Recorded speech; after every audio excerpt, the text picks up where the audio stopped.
the Gerontological Society of America, Advancing Innovation in Aging. GSA on Aging. I'm Howard Degenholtz, social media editor of The Gerontologist, a publication of the Gerontological Society of America.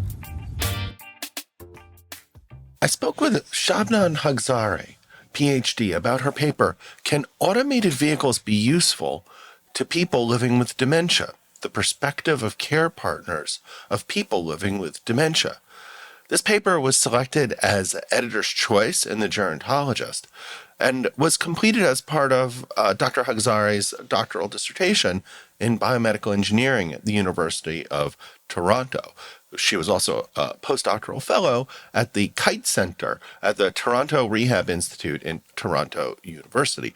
KITE stands for Knowledge, Innovation, Talent Everywhere. She's currently an artificial intelligence consultant at the Institut National de Santé Publique de Quebec. This paper really was a lot of fun to read and had a really great conversation with Shabnam. And the bottom line is that it's not the Jetsons.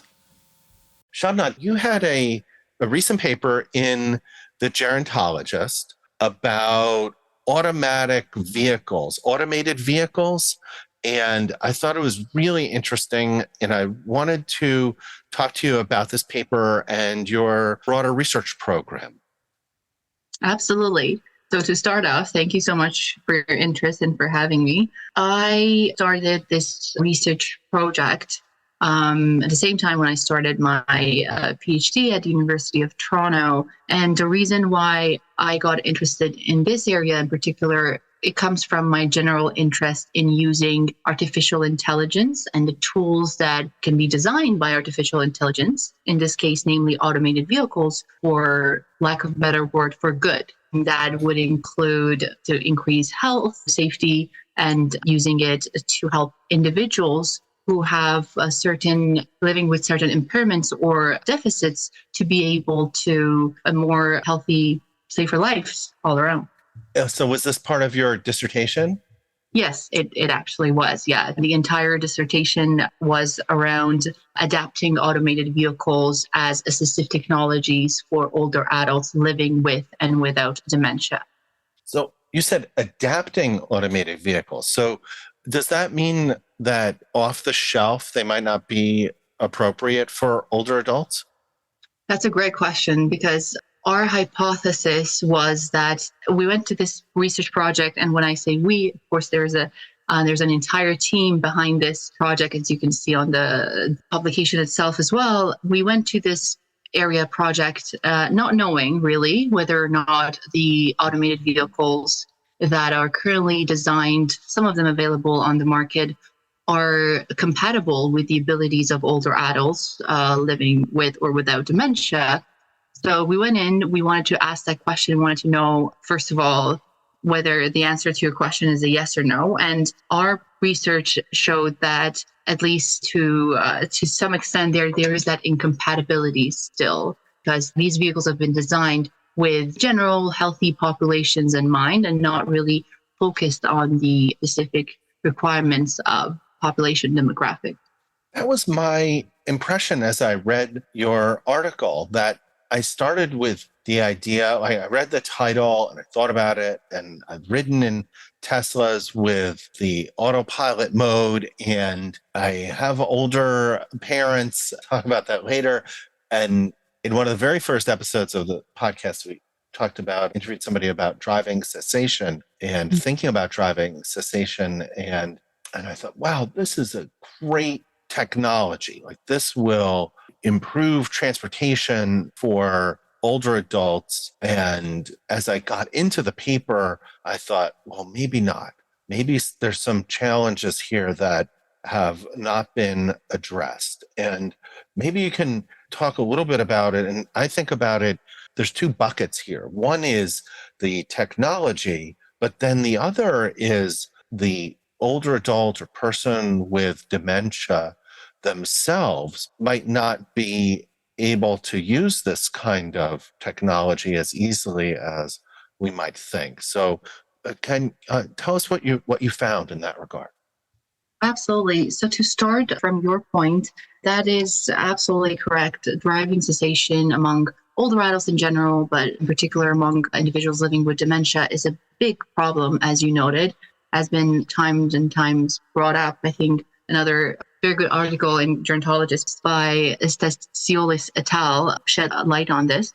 And this is really no wonder that when we hear about automated vehicles, there is this excitement that has been generated. Oh, wow, this seems to be the perfect solution. If the car can drive itself, then what is the problem? Like older adults can continue to drive longer. But if I were to compartmentalize the problem that I would like to describe in terms of the incompatibility of the current designs of automated vehicles and individuals living with dementia, the problem is, as you noted, it's the technology design itself where there are, we can delve into that further, but there are different aspects, there are different types of automated vehicles, and whether or not each of them can accommodate older adults living with dementia is a big question. And then we move on and see the problems in adaptation and the marketing of these vehicles, where we time and time again hear that, oh, automated vehicles, what means that these vehicles can drive all by themselves everywhere. But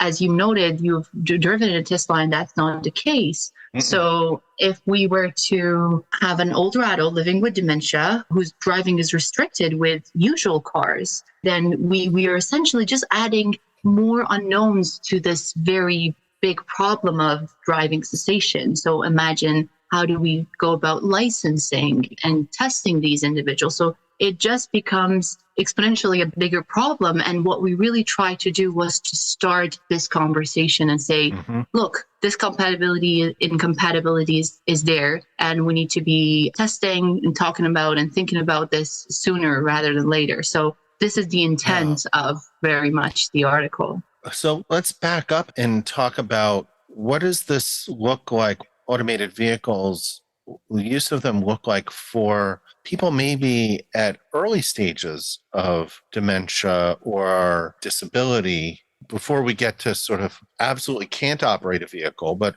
people that are on that boundary where driving maybe is something that they should not be doing or not be doing alone, but also they have transportation needs. So whether it's practical and fundamental, like getting to the grocery store, or even just to go to the park or to a baseball game, giving up driving in our society is a real loss of autonomy. So what's your sense from doing this research of people on that boundary, that sort of like early stage of maybe, my uncle shouldn't be driving because he completely knocked the side view mirror off the car and didn't quite notice.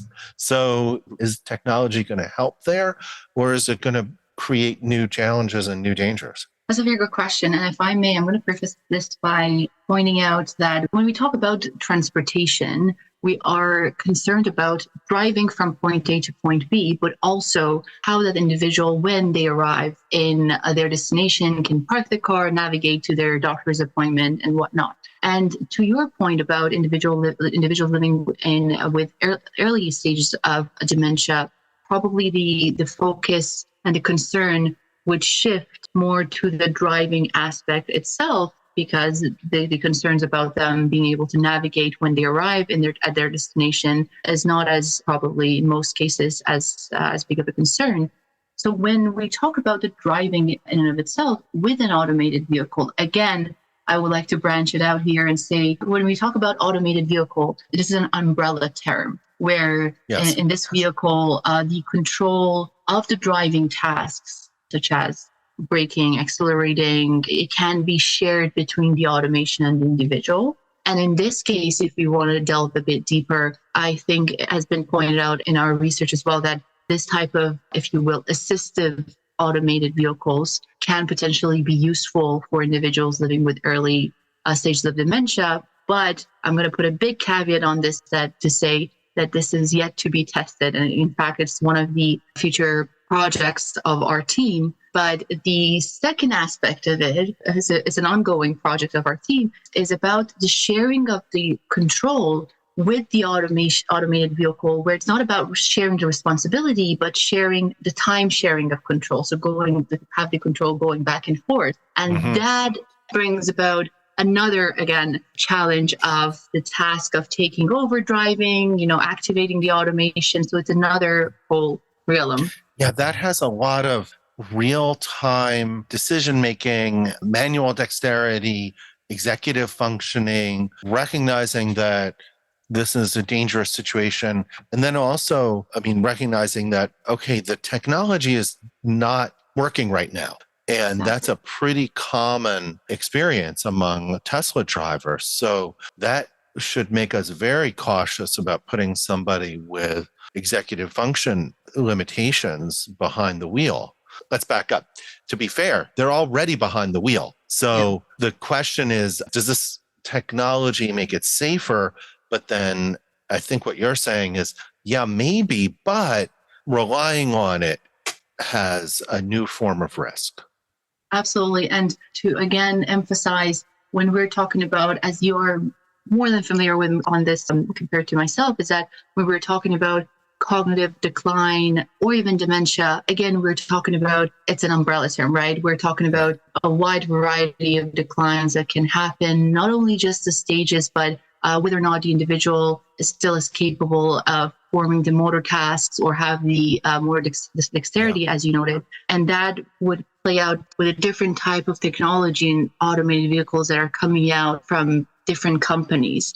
So not to complicate the matter, but the article really meant, we really tried to just to be the whistleblower of saying, look, this is not the perfect solution. In fact, there needs to be more research done, and we need to be looking at this very carefully if we want to have our older adults driving safely in automated vehicles.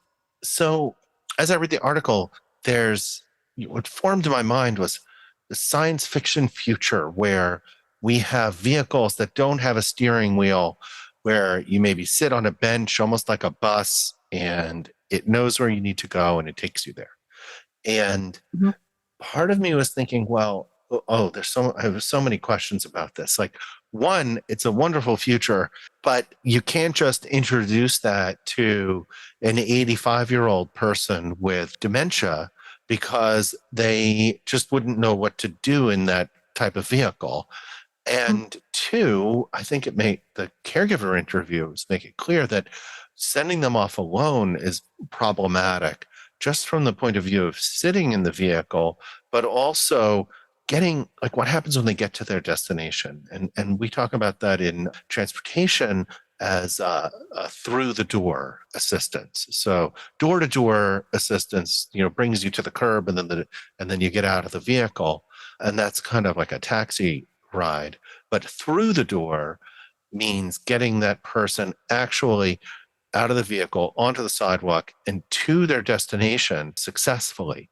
So this type of technology doesn't do anything about the latter. And there might be significant problems with achieving the former. So I'm curious, how far do we need to go in terms of iterating this type of technology to be a transportation solution for people? That's a great question and great points. And I'll start answering it by saying iterations may be one way to go in terms of the technology design, but also the particular infrastructure that we allow these vehicles to be used by older adults or people living with dementia may also be a contributing factor.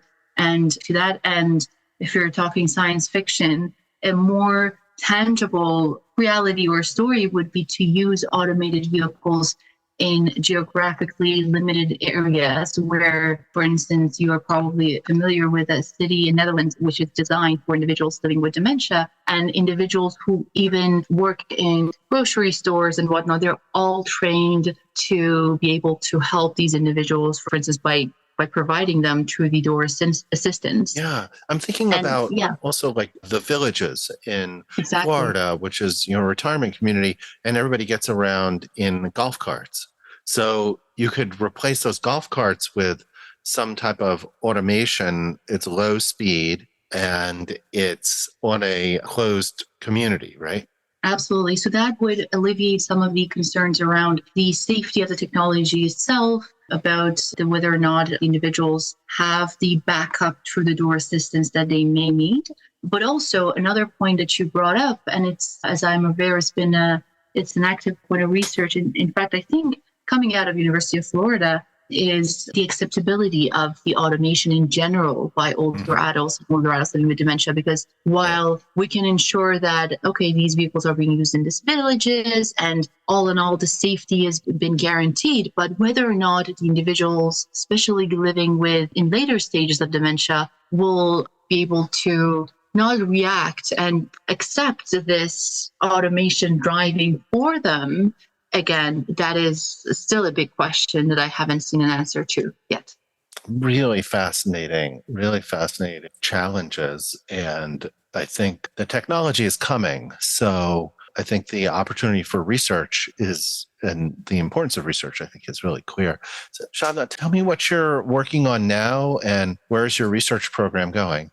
So I have to say that I no longer lead the program, and I have to give credit where it's due, but I'm still involved. And the research program, where it's headed, is testing individuals living with dementia in different stages in a driving simulator that we have at Toronto Rehab, where we provide them with a safe environment where they can be exposed to a simulated version of how it would be to drive in an automated vehicle. And we not only are able to collect data on how well they can perform, for instance, that time sharing task that I alluded to before. And also we can ask some questions about their acceptance and how they would like to see the design change. So this is where the next stage of the program is going. There was the one anecdote in the article about having a steering wheel that was not functional so that the person could feel like they were driving. And I thought, my first thought was, yeah, well, that makes sense. But then it also seemed like if I were driving in the lane next to an older adult that was just playing with the steering wheel, that might be very unsettling. Like other drivers don't know that you're in a fully automated mode. So, Absolutely. yeah. So so what do you do? Like, can you design the vehicle so that the person with dementia is maybe in the back seat, but maybe they have controls in the back seat?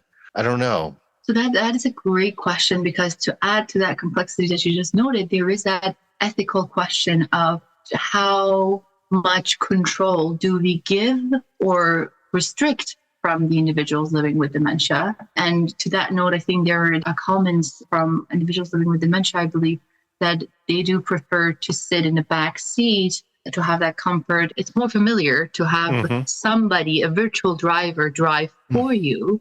But if you imagine that, if you imagine being alone, I put myself in the shoes of individuals. I'm sitting in the car, and because I'm living with dementia, my abilities to intervene with the controlling of the car has been restricted.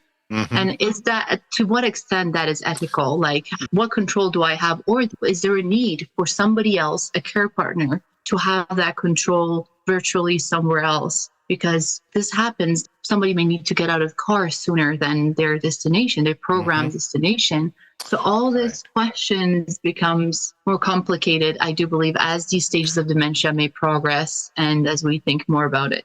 So are you building these types of things in the lab, like different types of vehicles with different arrangements of controls in the front seat and the back seat? So we do have the simulator that we have access to, and we use it for our studies. It's an actual car, it's an Audi, with the back seat and the front seat and everything intact. And participants come in and they can sit wherever they would like. So in short, to answer your question, that we're not building the technology itself, we are building the prototypes that can be used in the studies so that they just get a feel of how they can interact with it. And are you putting people with dementia in these vehicles? Yes, that is putting them in the driver's seat, though, in the current ongoing study. Oh, okay. That's really interesting. And how is that working? I mean, I'm assuming you're using kind of working with people who have mild or early stage Yeah, so mild cognitive impairment and mild dementia. And to answer your question, that is a question for myself as well, because as I mentioned, it's still on the go. We're recruiting and having people Uh-huh. screen, but it hasn't been launched yet. So Okay. Do you have hopefully occupational therapy involved in your team? we had the protocols read by an occupational therapist so that they approve of it. But actually, no, I wish we did, but no, at this stage, we do not. Yeah, it just occurs to me that having somebody that's trained to understand how people interact with the built environment, interact with equipment and automobiles, and have experience with adaptive technology might have some insight just by observing some of your study participants. Yeah, that's a great point. And to add to that, the reason we do not have it is the restrictions of safety as to and the number of people we have in the car at a time. Sure. But what we are considering is to collect the videos of the individual driving and provide that to occupational therapists who can then provide us with feedback as to how to do. Yeah, that's what I was thinking would be a good solution. I'm wondering also, have you considered doing observational research on people living with mild dementia or mild cognitive impairment and are currently using some of this technology in the real world? Because it's not, obviously not the fully automated vehicles, but there's, adaptive cruise control and there's blind spot monitoring. There's so much out there. I wonder if any of the research has done that in a descriptive way. Unfortunately, not in the programs that I've been involved with. However, there is a program between our university, our lab, and I believe Washington, St. Louis, where they looked at normative driving data, and it included individuals living with dementia and included vehicles that have some degree of automation in it. Mm-hmm. So I regret to tell you that I do not have answers as to how that helps, but I am aware that that study is currently being conducted. Oh, okay. That's really interesting. Yeah. So you're currently at the Institute for Biomedical Engineering. And did you also train in the same place? Yeah, so I actually currently am doing a consultancy / a postdoc at Public Health of Quebec, though. I finished my PhD last year at University of Toronto Institute of Biomedical Engineering, where, yes, I did my studies and research, and that's excellent. And then when you finish the postdoc, will you have a faculty role? Still to be decided. We'll see. Still, okay. As you probably are aware, a very tough process, but I'm in the midst of it. So. Excellent. Well, this was really great. It was very nice talking to you. I think your research is fascinating and very timely. Thank you so much. Thank you for having me. And it's always a pleasure talking to like-minded academics. So thank you. Thanks for listening. To learn more about the Gerontologist and to read its latest articles, visit the website at www.geron.org.